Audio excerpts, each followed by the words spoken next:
नमस्कार, मैं मनदीप पिलानिया और आप देख रहे हैं पंजाब केसरी टीवी। इस वक्त खनौरी बॉर्डर पर मौजूद है। लगातार किसानों का जत्था 10 महीने से खनौरी बॉर्डर और शंभू बॉर्डर पर अपना धरना दिए हुए हैं। लगातार उनकी 13 मुख्य मांगे हैं। उन मांगों को लेकर लगातार किसान प्रदर्शन कर रहे हैं, आंदोलन कर रहे हैं।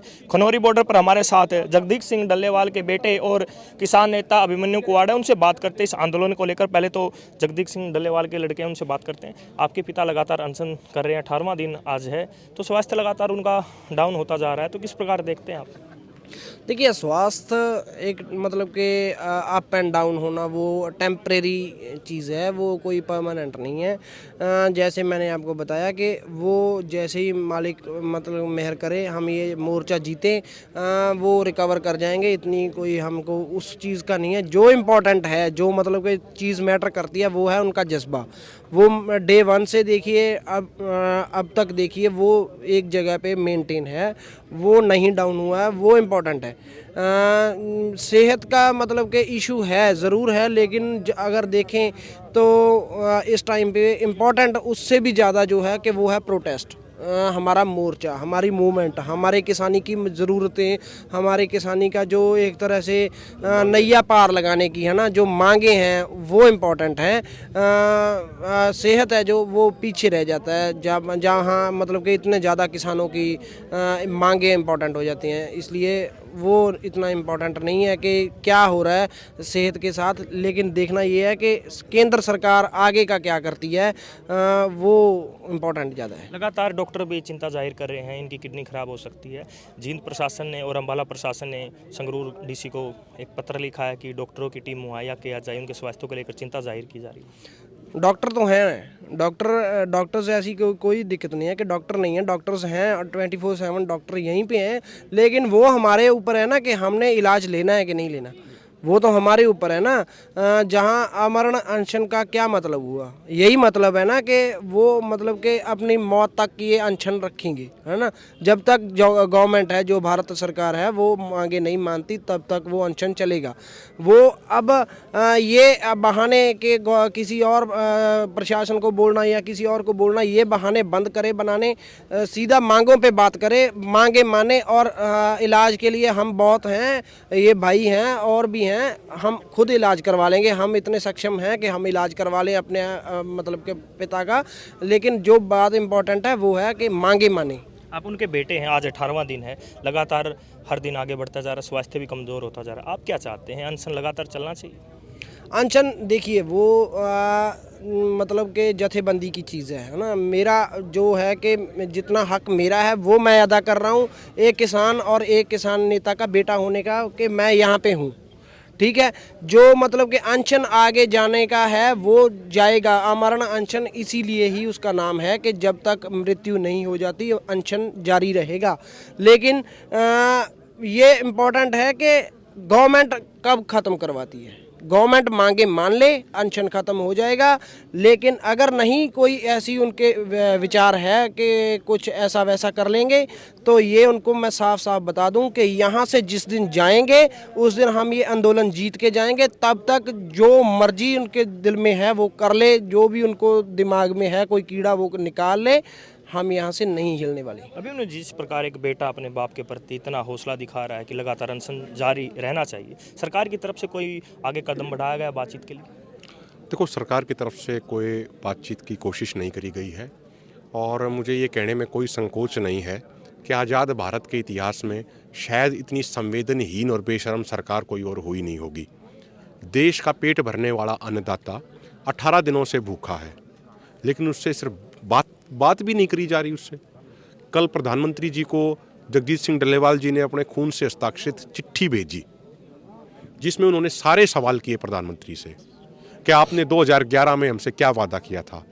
जब आप गुजरात के मुख्यमंत्री थे, उपभोक्ता मामलों की कमेटी के चेयरमैन थे, तो आपने कहा था डॉक्टर मनमोहन सिंह जी को चिट्ठी भेज के कि किसी भी किसान और व्यापारी के बीच में फसल खरीदी संबंधी कोई भी लेन देन सरकार द्वारा घोषित एमएसपी से नीचे नहीं होनी चाहिए, एमएसपी का कानून बनना चाहिए। कहाँ गए मोदी जी आपके वादे? ये सवाल हमारा नहीं, ये सवाल जगदीश सिंह डल्लेवाल जी ने अपनी चिट्ठी में भेजा है। ये सवाल पूरे देश के किसानों का है।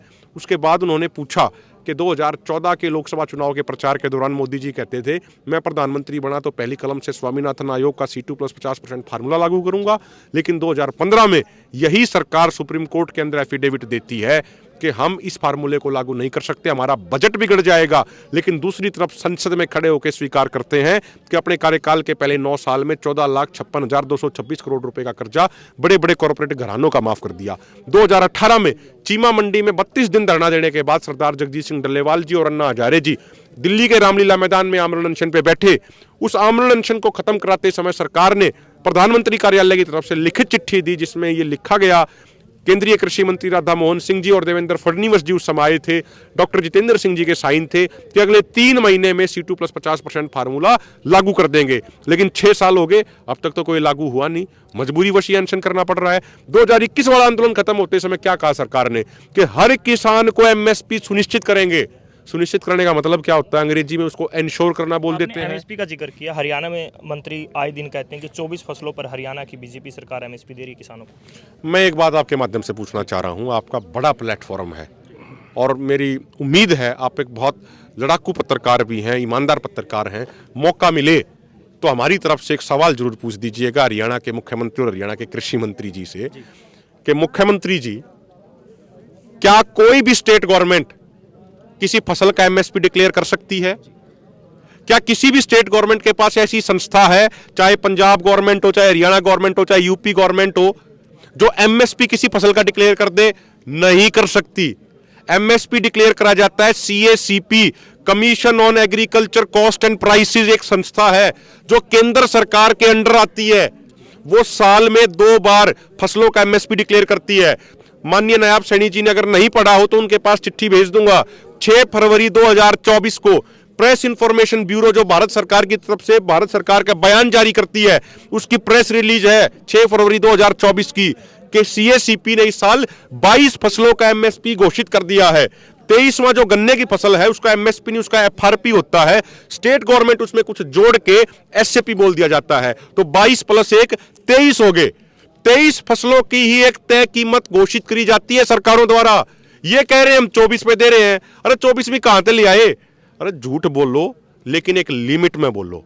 इसी झूठ मत बोलो कि कल न जवाब देती आना तो हमने दिक्कत हो जा। और मैं इन्हीं से एक सवाल पूछ लेता हूं। मोदी जी आए पानीपत, बोले हम 24 फसलों पे MSP दे रहे हैं। नायब सैनी जी रुक के मारे, हम 24 फसलों पे MSP दे रहे हैं। 2 दिन पहले केंद्रीय कृषि मंत्री शिवराज सिंह चौहान जी कुरुक्षेत्र आ रहे थे, नहीं बोले हम 23 फसलों पे MSP देते हैं। तो बयान मैच नहीं करते। पहले बीजेपी वाले तो तय कर लें, 23 की बोलनी है, 24 की बोलनी है। मिल तो गेहूं और PR जीरी वो पंजाब में भी मिल रहा है, हरियाणा भी मिल रहा है। इसके अलावा तो नाम मात्र अब सरसों की खरीद हुआ है, ठीक है। 5450 था MSP था पिछले सीजन में। 4,045 रुपए सरसों बिकी है कि नहीं बिकी, आप किसान तो पूछ लो। और जो इन्होंने MSP पर खरीदी उस पर लिमिट ला दी। अब हम 6 क्विंटल खरीदेंगे किले की, फिर बाकी की जमींदार कड़े लेके जाओगा।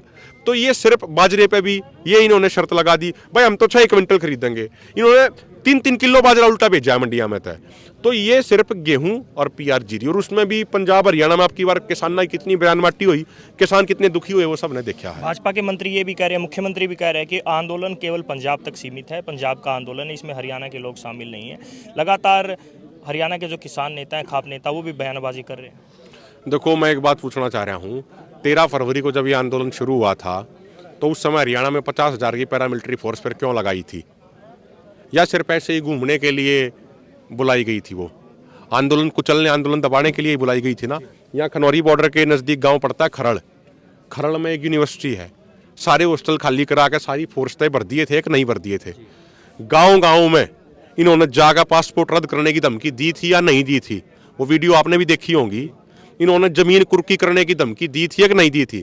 नोटिस भेजे थे या नहीं भेजे थे? हर जिले से सैकड़ों किसान 13 फरवरी से पहले गिरफ्तार करे थे कि नहीं करे थे? अगर हरियाणा में आंदोलन नहीं था तब क्यों गिरफ्तार करे थे?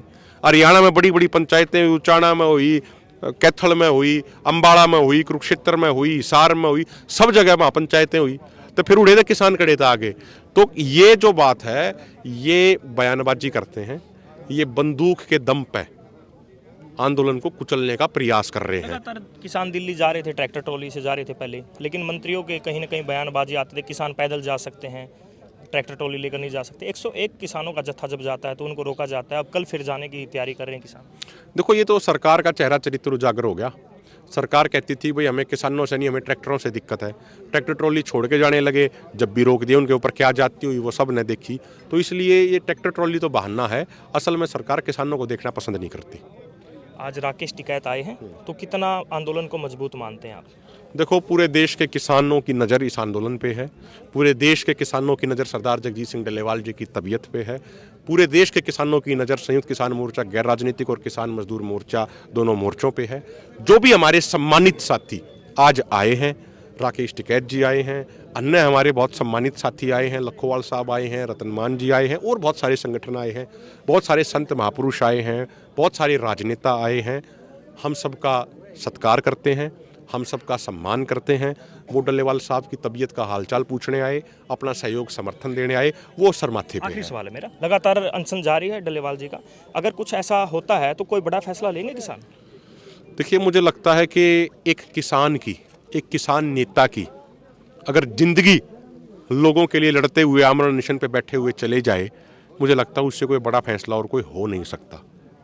ये आज तक के भारत के इतिहास का आंदोलनों का अपने आप में सबसे बड़ा फैसला होगा। तो हम तो उस पल को सोच भी नहीं सकते। हम तो परमात्मा से यही प्रार्थना करते हैं कि इस सरकार को सद्बुद्धि दे। आज सुप्रीम कोर्ट ने भी कहा है कि आप बिना देरी करे केंद्र सरकार बात करे। अब केंद्र सरकार मानती नहीं मानती वो उनकी मर्जी है। हमारे साथ जगदीश सिंह डल्लेवाल के लड़के और किसान नेता अभिमन्यु कुआड़ थे। किसान आंदोलन को लेकर हमने ज़्यादा बातचीत की और क्या कुछ रहा है किसान आंदोलन में और क्या कुछ होने वाला है, सभी मुद्दों पर हमने बातचीत की। खनौरी बॉर्डर से पंजाब केसरी के लिए मैं मनदीप पिलानिया। हमसे जुड़े रहने के लिए हमारे YouTube चैनल को सब्सक्राइब करें और नई वीडियो की नोटिफिकेशन के लिए बेल आइकॉन को दबाएं। अगर आप ये वीडियो Facebook पर देख रहे हैं तो लाइक जरूर करें और ज्यादा से ज्यादा शेयर करें। धन्यवाद।